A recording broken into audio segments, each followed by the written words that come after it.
Now at 6 and streaming on crossroadstoday.com, a woman is hospitalized after a fire destroyed her home. Yoakum City Council meets tonight to discuss the future of the city manager following a recent turnover in that role. And Texas calls in the National Guard as a winter storm approaches. Details on how the state is preparing for the freeze. We'll have the latest on the storm. We are expecting rain. We're going to be above freezing, but it's Abilene to Dallas that they're going to have all kinds of winter weather. In fact, you already see the snow developing in West Texas. We'll have all that coming up in a moment. And Calhoun head football coach Richard Whittaker retires after 20 years. I'll give you more of the details coming up in sport. You're watching 25 News now at 6. Good evening and thank you for joining us. I'm Shawna Currie. And I'm Don Brubaker. This is an alert day. Now let's take a first look at your forecast. Here's First Warn Storm Team Chief Meteorologist Mac Pettis with the latest. Mac? Well, thank you, Don. Of course, for us, I don't want you to worry. We don't expect any ice, but it will be very wet. As a matter of fact, we are going to be getting rain beginning tonight. And tomorrow is a long, soggy day with significant rainfall. But here, all of far west Texas, this is an icy mix in a winter storm advisory. But from Dallas all the way to Texarkana, they're under the gun. That's where they expect the heaviest of snowfall. That snowfall will be probably 3 to 5 inches. Thing is, for us, we're going to be looking at rain getting heavy through the night, and between Thursday night, that's tomorrow night, into Friday, we may actually have some thunder around here. We may look at 1 to 2 inches of rain over the crossroads. Here is where the ice is likely, okay? So we're talking Dallas. Here would be San Antonio, so that's I-35. Ice when you get to Waco. That's tomorrow night. We'll have more on the storm coming up in just a moment. Texas officials say they're putting public safety first and have activated the state's National Guard as a winter storm nears the region. Governor Greg Abbott received a briefing and held a press conference today on Texas's ongoing response to severe winter weather that's expected to impact the state. During the press conference, Abbott shared that the storm is likely to continue through Friday morning and noted that more than 345 warming centers have been opened. The governor also said that hundreds of National Guard personnel have been activated to help support winter weather operations. The Texas National Guard has been heavily involved. They have activated hundreds of National Guard personnel and equipment in support of winter weather operations. Resources are staged across areas of concern. Responders are stocked with water, ready-to-eat meals and blankets, and are prepared to transport stranded motorists to nearby warming stations. Residents are encouraged to be weather aware as the storm moves through the region. A Victoria man faces a charge of illegal possession of a firearm by a felon. Victoria police also arrested 30-year-old Timothy Juarez on 8 other charges. One of those charges is from Wharton County. He is in the Victoria County Jail in lieu of $154,200 bond. The Yoakum City Council is meeting behind closed doors at this hour, reviewing the city manager's performance. 25 News Now weekend anchor Amaya Norman is live in Yoakum with the details. Amaya? Yes, Shawna and Don, the meeting, we're here right here in Yoakum City Hall where the meeting is taking place and where they will be discussing the city manager position. The agenda says council members will discuss the appointment, employment, evaluation, reassignment, duties, discipline, or dismissal of the city manager. We do know the seat of the city manager has seen some turnover the past few years.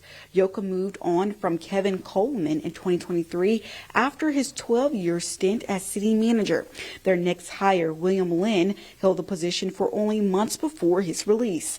Mitchell's is the latest hire, serving in the position since July 8th, 2024. He was previously an assistant of a city manager and was on a board member in Gold Thread before taking the position here in Yoakum. He is currently on his six month position here. We will have the latest once the meeting is concluded. You can get the latest update on our 25 News Now at 10 and crossroadstoday.com. Reporting live at Yoakum, 25 News Now, Amaya Norman. A Victoria woman is hospitalized after a fire destroyed her home overnight. Flames broke out around 10:30 Tuesday night on Banbury Lane. The fire quickly spread with flames coming out of the garage, and by the time firefighters got it under control, the home was a total loss. Crews struggled to put out the fire as the roof collapsed.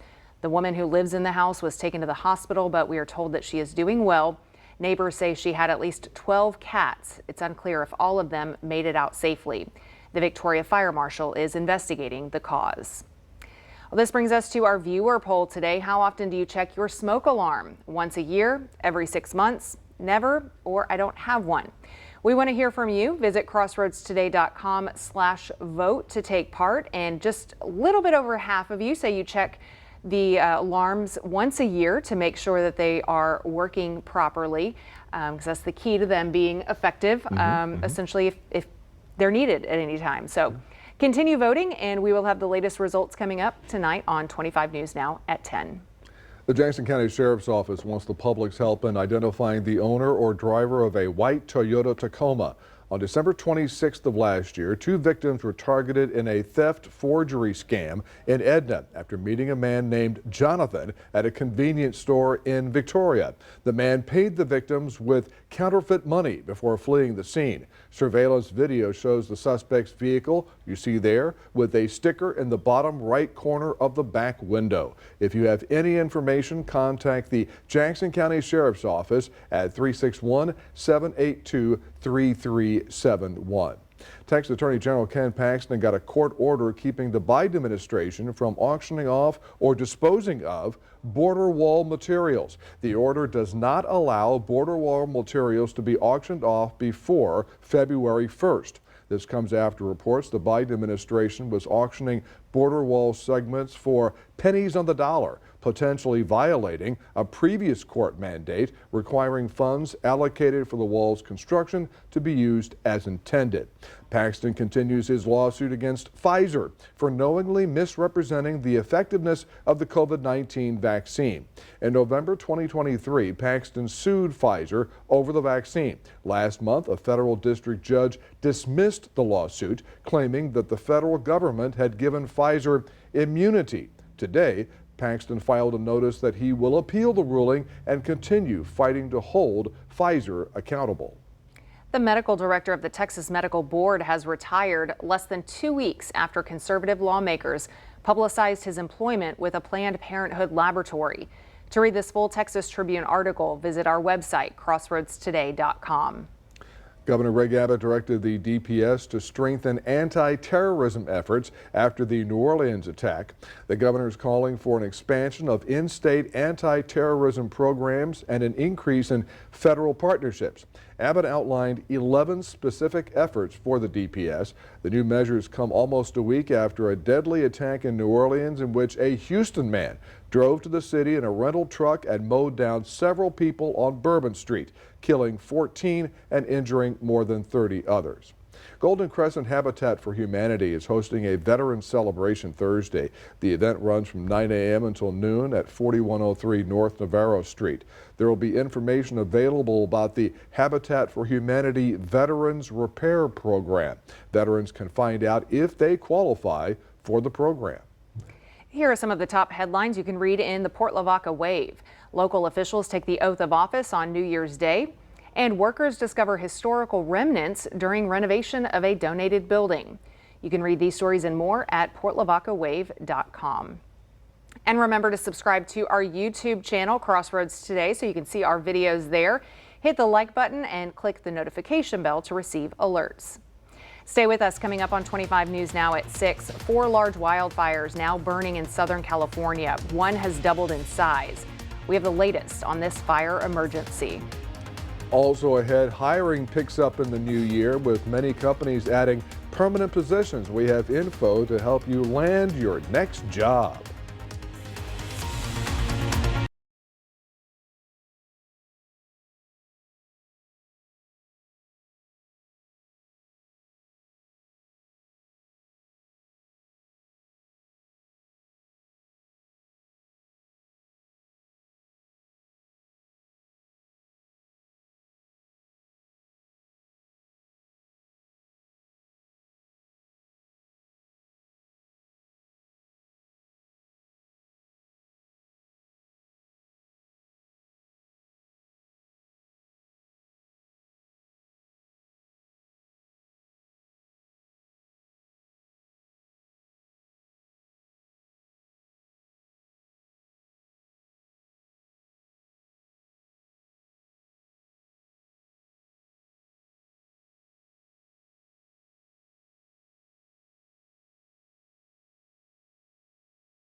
Welcome back. A right-wing group of families of Israeli hostages, the Tikva Forum, has put up a bold billboard in Tel Aviv. It features a photo of President-elect Donald Trump and a message that reads, "All of them until 20.1, or the fire of hell will open," unquote. The date, January 20th, marks Trump's inauguration. Last month, Trump posted on social media insisting that hostages must be freed by the time he takes office, or else there would be serious consequences for those responsible. Well, destructive, devastating, and now deadly. 4 major wildfires burning across Los Angeles. The flames fanned by hurricane-strength wind gusts. More than 1,000 structures have been destroyed. These fires have already burned more than 7,000 acres. And in Altadena, officials say the Eaton fire is responsible for at least 2 deaths. An apocalyptic scene in Southern California. Valleys filled with smoke, flames taking over hillsides as at least 4 major wildfires burn out of control. Embers flying all around, pushed by hurricane-strength winds. Oh, and we had, a partial structure collapse. This afternoon, we got our first look at the devastation from the air, the winds slowing enough for helicopters to fly safely. It's Armageddon. I'm driving through a war zone right now, and I don't even know what to say. I'm speechless. I'm shocked. The winds also kept firefighters from launching water-dropping helicopters, people running with buckets of water in their hands, trying to do anything they could to save homes, others rushing to grab any belongings they could. Neighbors tried but could not save the Symington family's home of 24 years. It makes me want to cry, but it also, in the midst of the dark hour, puts a little ray of love and hope. All the stuff that's here is replaceable. People are not. We're having the family is the most important thing. A senior assisted living center destroyed. All of the over 90 residents evacuated safely. Some rushed to safety in wheelchairs. This is not a normal red flag alert. The LA County Fire Department was prepared for 1 or 2 major brush fires, but not 4. President Biden is in Los Angeles for an unrelated matter and got an update on the disaster from firefighters. He's also spoken with Governor Gavin Newsom. We're prepared to do anything and everything as long as it takes to contain these fires and help reconstruct, make sure that we get back to normal. In addition to the wind, it's extremely dry here. There has not been sizable amounts of rain in over 8 months. Now the California National Guard is sending troops who are specially trained to work with firefighters. Alex Stone, ABC News, Altadena, California. Delta Airlines is turning to artificial intelligence to make what it says flying the friendly skies a little bit easier. It's a tool called Delta Concierge, located within the airline's app. Launching this year, the AI-powered service will guide travelers where to drop off their luggage as well as the location of their gates. It can also notify customers about possible visa requirements and if their passport is set to expire. Delta says in the coming years, it will even alert travelers about the weather conditions at their destinations so they know what to pack. The December jobs report from the U.S. Bureau of Labor Statistics is due out this Friday. Job openings are a closely watched metric of just how much demand there is for labor. So if you're in the market for a new job, Jen Sullivan has some tips on how to stand out among other applicants. If you're in the market for a new job, there's some good news. Experts say hiring typically picks up at the beginning of a new year. The trend is typically that there is more activity that happens in the beginning of the year for a few reasons. Organizations have new year, new budgets. Dawn Fay works at Robert Half, a business consulting firm. They recently conducted a survey asking companies about hiring trends. 63% of respondents say they plan to add new permanent positions in the first half of 2025. We think the market's going to be active. Fay recommends keeping your resume updated. That way you can apply as soon as you see an opening. And networking can go a long way, even if you're just reaching out to someone on a networking site like LinkedIn. A referral usually carries a lot of weight when an organization is looking to hire. When you do get the job offer, it's important to know how to negotiate a salary and research the average pay for that position. Practice those negotiations with a mentor or a good friend that's in the business community so you get some practice before you actually negotiate your salary with a potential employer. They also suggest negotiating things like a hybrid schedule or more vacation time. And be open to contract work. It could lead to a permanent job in the future. For Consumer Watch, I'm Jen Sullivan. Here's some of the top headlines you can read in the Quero Record. A new era of law enforcement in DeWitt County and 2 other Crossroads counties started on January 1st. And Yorktown was transformed into a Christmas wonderland. You can read these stories and more at DeWittCountyToday.com. Well, good evening, everybody. The cloud deck is here. We're waiting for the rain to begin, and tomorrow is a very sloppy day. We're looking at 44 degrees right about now. We only got up to 47 today. We didn't get down into the low 30s. We only got down to 40 degrees last night, which is okay. That's because the clouds rolled back in. Now the winter storm is going to be passing across Texas. We're going to be above freezing. Don't have to worry about that. But if you're going north, you got to pay attention. We'll have all that coming up in a moment.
Well, good evening, everyone. Lots of weather to talk about between tonight and Friday. That's Wednesday night, Thursday, Friday. All the crossroads, we've got rain heavy at times, and it'll stay above freezing. So we don't have to worry about ice and snow, but so North Texas does. We're going to be looking at for some rather significant rain, as a matter of fact. Tomorrow should be a complete washout. What we have, as you can see right here, the moisture streaming northbound, and it'll be coming into the area. We have already the ingredients, but now we need the lifting, and the lifting is out here to the west of us. That's that area of low pressure that's going to be moving through. We don't have any watches or warnings for us, no freeze advisories or anything like that. It'll be cold and wet, but we're not going to be dealing with ice and snow. As you can see right here, all of these counties out in dark blue are in the winter weather advisory. So they're getting an icy mix of precipitation, a little sleet, a little rain, maybe a snow flurry here or there. But from the Dallas area, northeast to Texarkana and on up into Arkansas, they have the winter weather warning, because that's where they're going to see anywhere from 2 to 4, maybe 5 inches of rain, of snow, and snow is obviously more complicated. Now this is the map from the National Weather Service of all the areas of where there might be some potential ice within the next 36 hours. So let's go, we're down here and we go up San Antonio. There's San Antonio. So I-35 is right about here. If you're going up I-35, no problem. If you're going to the hill country, a little bit of a problem. But if you're going up to Waco, that's where it's going to, shall we turn a little bit slushy there. Now, the good news is we haven't been cold for that long, so the ground is still on the warm side. But elevated things like, pipes, steel, cars, they'll collect some of that ice in that area. So let's go through the timing. There you see the deck of clouds over us and the little moisture already down in the valley. That'll be here within the next 4 or 5 hours. And then the snow flurries already beginning in far west Texas. Now, this is the low that brought the horrendous winds to California. That's causing the fire. So here you go. We've got fire on this side and we got snow on this side. That is the intensity of that system. That thing is going to go over Texas, and that's the reason why we've got all this weather coming through. Now tonight we'll be above freezing again, no problem there. We'll get down to about 41, and the rain should begin by midnight. And then tomorrow we'll get up to 49, so not a lot of change because we're not going to see any sun. We're going to see cloud deck, and we're going to see rain pretty much all day long. And here's Future Tracker. So we begin with the cloud deck. You notice how the rain does come north. That's on top of us. We're talking Thursday early morning, so even by sunrise. And then we go to Thursday noontime, and you can see how it gets a little heavier over the crossroads, while the ice is to the west of San Antonio and up into the hill country. And then you can see here on Thursday, when the whole system moves through, this is Thursday at 6 p.m., we've got significant rainfall around the area, while most of the ice stays north of the Waco area. Here's Friday. And here's the good news for the football people. By Friday noontime, the storm does begin to move out. And by Friday night, it'll be clear. I mean, it's going to be cold. There's going to be some snow on the ground. There's going to be some ice here and there. But the storm itself will be moving out of the area. So let's take a look at what to expect for tomorrow here in the Crossroads. We're looking at cloudy skies and pretty much rain all day long. Temperature staying in the 40s. No freezing, but still cold. In Cuero, you're getting up into the 40s pretty much all day long with cloud cover and rain. And then here it is, Thursday night into Friday morning. That's tomorrow night. We may have the heaviest rainfall. By Friday night, it should start to settle, and it looks like we'll have a relatively dry weekend coming in, still on the chilly side. That's your 7-day forecast, reminding everybody we do have a QR code. Love for you to scan that, put Crossroads Today on your phone. Here's Shawna. All right, a little yucky here, but at least we're not seeing any freezing roadways Happy or anything for that. like that. Yes, so we're going to send it over to Max Williams now with a look at sports. Yeah, Shawna, like I said, I mean, getting into that Texas-Ohio State game, you could tell that I'm cheering for Ohio State. You can see my Ohio State tie right here, but there's another game going on here as well with between Penn State here and Notre Dame here. They're playing there tomorrow, so I'm going to hear from some of the players coming up here in sports. Don't go anywhere.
All right, Crosswell. So earlier this afternoon, we had some breaking news with Calhoun head coach and AD Richard Whittaker retiring there from the school district. Whittaker still will be in the district there till the spring semester, though. And Whittaker did say out there to the Port Lavaca Wave, I love the black and gold thoroughly and enjoyed my time here. I love Calhoun, and this is my home. And again, he brought a great legacy there to Calhoun there for 20 years. And again, through those 20 years, he won 7 district titles, 9 area championships, and reached the state quarterfinals there 4 times there, and the state semifinals there once there in his tenure. And Whittaker, last game there, again, which game I saw there at their Katy Legacy Stadium was against Lavernia. I could tell there was a lot of tears there in his eyes and everything that happened, but still, just congrats there to Coach Richard Whittaker for everything he has done there for the Calhoun community. And again, we will see who the next head coach will be there coming up there. They're still going to announce that the next couple of weeks there, coming up there soon. Now, over there to the Shiner Comanches football team, where they announced there the 15-2A All-District Awards. And here were some of the big accomplishments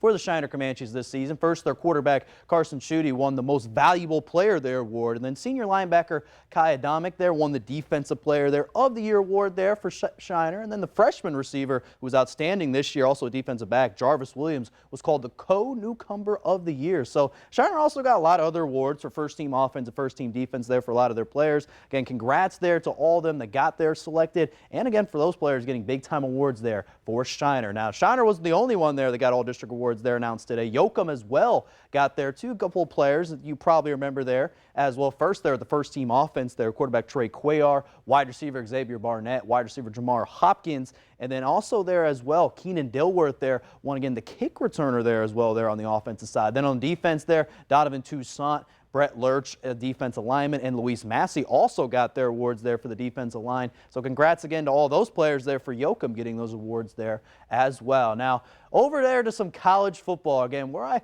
first mentioned there, again, Ohio State there in Texas. That's the one everyone's looking forward to, right? Again, I mentioned I'm cheering for Ohio State. I can't wait for that game. But the other game that's going to happen here tomorrow will be the Notre Dame Fighting Irish there versus the Penn State Nittany Lions. That's going to be tomorrow night. There's 6:30 p.m. Central Time on ESPN. And Notre Dame won in the Sugar Bowl there last week, and Georgia there against Georgia 23-10, and then Penn State beat Boise State there 31-14 over New Year's Eve. And a couple of their players there sat down there for both Notre Dame and Penn State and see how they're feeling going into tomorrow's matchup.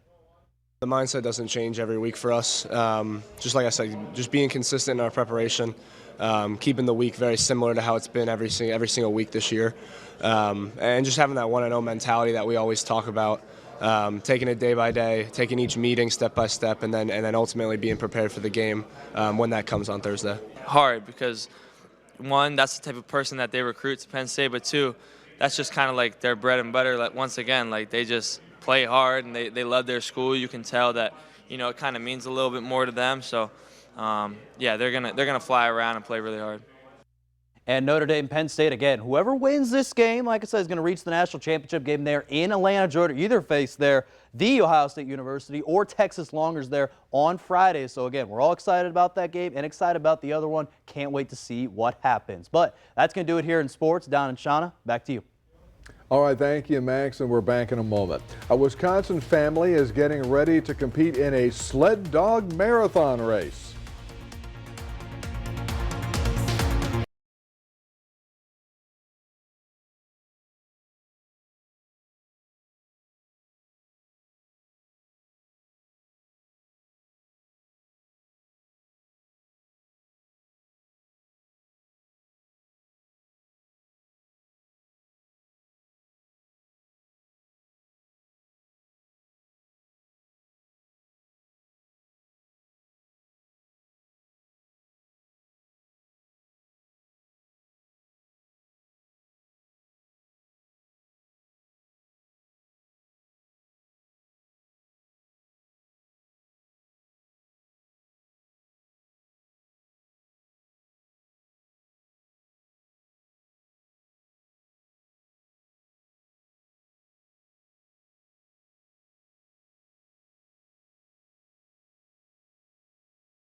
Finally tonight, a Wisconsin family has taken on the biggest mushing races in the country.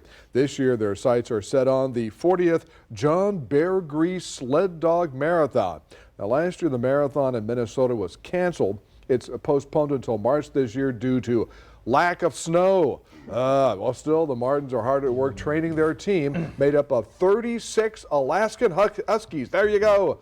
Through the northern Wisconsin wilderness. They, along with their musher, will be competing for the first time in the 300-mile Bear Grease Sled Dog Marathon. We want to show you that from Wisconsin just to let you know that is not the way that people in the Crossroads will be able to use it to go to school or to work the next couple of days. That's just a race. Unless you're going to the Cotton Bowl, you might need some musher dogs. Since you bring that up, I'm sure there'll be people around watching and finding out about that. If you know how to drive, you know, on icy road conditions, you got a four-wheel drive and all that stuff. Yeah, you can make it. Just be cautious and be very careful. And for those who can't, then you should stay home and watch it on TV. So the big Friday game is going to have the storm moving through. The good news for them in Dallas is that the storm will be moving out as the game starts. So we've got, for us, we'll stay above freezing. We'll have a lot of rain beginning tonight through all of tomorrow, through the early morning of Friday, and then the weekend seems to work out very nicely. Thank you, Mac. Thanks for being here. We'll see you back here for 25 News Now at 10. Till then, have a great night.